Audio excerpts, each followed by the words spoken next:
Hello, and welcome back to my channel, Civil War Reports. I am your War of the Rebellion reporter, Brian Thomas Kopak. And I have to admit that when I came up with the concept for Civil War Reports back in late 2021 and into the early parts of year 2022, I honestly thought I would do 1, 2, maximum 3 videos on the issue of Confederate Civil War monuments, and here it is about 6 weeks into year 2023, and I find myself doing my third and what I'm sure is not my last episode on Confederate monuments. If you notice, I'm not at a battlefield. I'm not in Pennsylvania or Maryland or Virginia. No, I'm back home in my original home state of New York, and I'm outside West Point. You can see in the background the West Point Museum.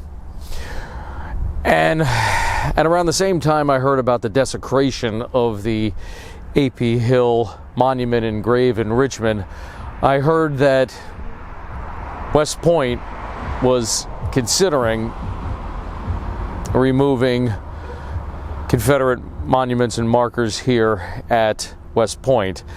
I didn't realize that they were actually going to start doing that. I thought it was only under consideration, but I was wrong.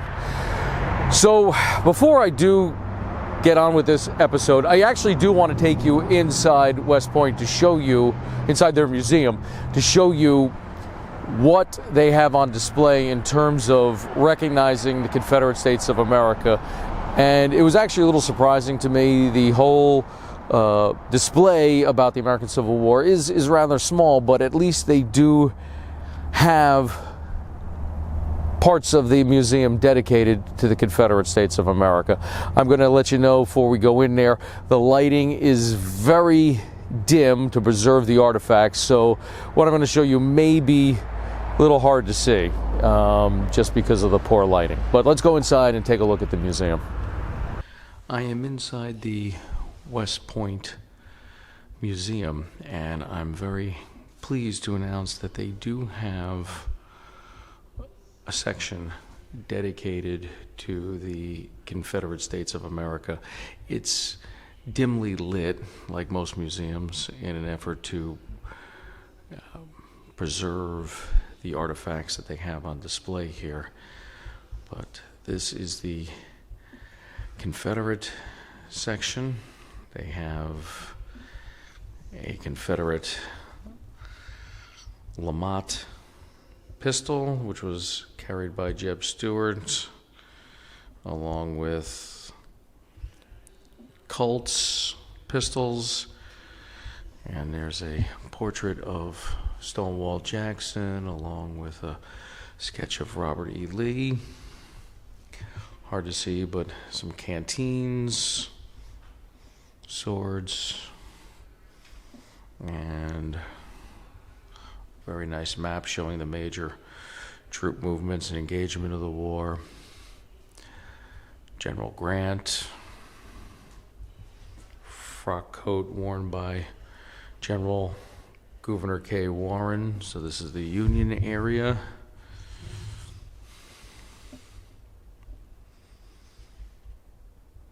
Again, a little hard to see due to the dim lighting to try to preserve the artifacts. I have a mannequin here, hard to see, dressed in a Confederate uniform depicting what Confederate soldier might have looked like in 1863. And also they have here, representing what I like to call the third side of the Civil War, the story of the slaves and black Americans, a mannequin dressed up as a first sergeant for representing United States colored troops.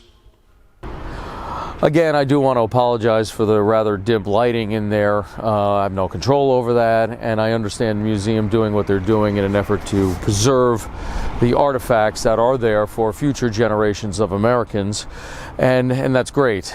I also have to admit that while I was walking around the museum, I started to question my own script that I prepared for this and realized that what I originally wanted to say was probably going to sound disrespectful. So I don't want to disrespect the United States Military Academy or the military, or anything I say be perceived as disrespectful.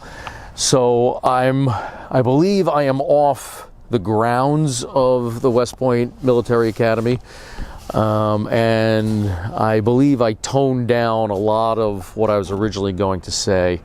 I also want to say at this point, thank you again, Matthew, gentleman I work with, for getting me these articles and correcting me in terms of thinking that this was only things that were under consideration, because I asked at the end of the video on AP Hill how long before they come after Confederate monuments, markers, plaques on federal land, and well, I got the answer with these articles. The time is now.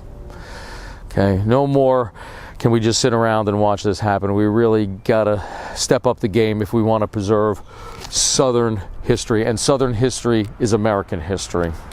So the first article I'm going to quote here is, believe it or not, it's an English publication. It's the Daily Mail, and this goes back to December of 2022, and this is what the Daily Mail had to say. This is what the British had to say about what's going on over here. Quote, West Point Military Academy is beginning the process of removing all Confederate imagery from its campus, including a prominent stone bust and portrait of General Robert E. Lee. The school began what it described as a multi-phase process of removing or modifying the items during its holiday break this month, meaning Christmas, New Year's of 2022. Any objects taken down will be placed in storage for the time being.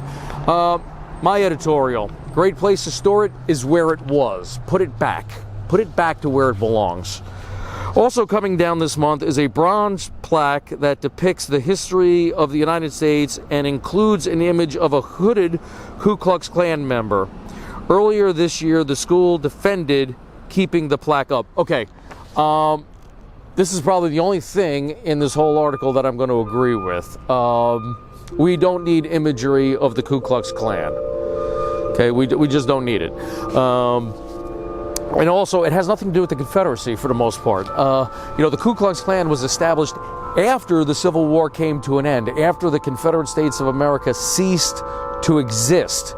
So this is not anything that has to do with the Klan. I am probably going to do an episode on the Klan, but that is very further down the road. Okay, West Point was compelled to take action by recommendations from a congressional panel known as the Naming Commission, which was organized to decide what to do with Confederate names and imagery present at U.S. military bases. I wish I was on that committee. It would be a very short-lived committee. Do nothing. That would have been my recommendation. But I understand when it says West Point was compelled. The history of the United States is one in which our military has always been under civilian control. That's one of the great things about America. It prevents military coups. So I understand when, if this congressional committee speaks, the military kind of has to listen. But, let's look at this article. It was written in December of 2022, and what political party controlled the House of Representatives, the Senate, as well as the executive branch? Kind of explains a lot, doesn't it? In addition to the painting and bust, there is a road, a gate, and a number of buildings bearing his name and the names of other Confederate leaders. Yes, let's look at some of the buildings that bear Lee's name. According to this article, Building 740 is the Lee Barracks, and Building 140 is the Lee Area Child Development Center. Yes, the last thing we can have in this country is young kids being developed in a building named after a great general, Robert E. Lee. It is unclear whether or not the bust and painting of Lee will remain in storage or be placed elsewhere. Put it back where it belongs. That's probably the best place for it. In a statement that the bronze plaque would be stored until a more suitable location is determined. Where it was a very suitable location. Stripping Lee from the school comes amidst a recent push, now it's not recent unfortunately, but it's gained a lot of traction in recent months, to remove Confederate imagery, statues, and names from institutions and public spaces around the country. Last year, Congress formed the Naming Commission, meaning last year, meaning 2021, because this article was written in 2022, on how to address Confederate imagery should be handled at West Point and the Naval Academy in Annapolis. Like I said, if I was on that committee, it would have been very short-lived. Leave everything alone, we're done. The commission largely called for name changes to be made at West Point and far fewer at the Naval Academy. Well, the Naval Academy, I think I can understand based on the fact that Confederacy didn't have much of a navy, so that's probably understandable. Also, again, thank you, Matt, for getting me this article here from National Public Radio, NPR. But it does quote the current superintendent of West Point, and again, I don't mean this as any disrespect to Lieutenant General Steve Gilland. I hope I'm pronouncing your name correctly. I don't like it if I mispronounce names. But he said that he would comply with the Congressional Committee, and we, quote, "We will conduct these actions with dignity and respect," end quote. I have to ask, how do you remove imagery of your predecessor, Robert E. Lee? Robert E. Lee was superintendent of West Point prior to the American Civil War. How do you remove all of his name and imagery? How do you purge him from West Point and do that with dignity? I want to state now, and for the record, I did reach out to the general and ask him for an interview, much like I did with the mayor of Richmond prior to my video on the desecration of A.P. Hill's monument and grave in Richmond. Unfortunately, the general did not respond to me. Much like the mayor of Richmond, he, I guess, has better things to do than talk to me. So I don't understand how you can remove your predecessor and do it with dignity. And one other note about this caught my attention.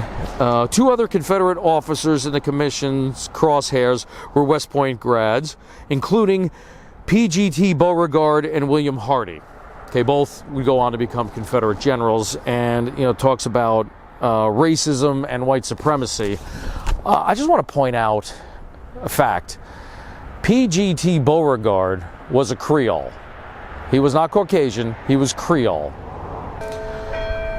Let's not destroy American history. Let's not rename, let's not gloss over, let's not try to make American history pretty.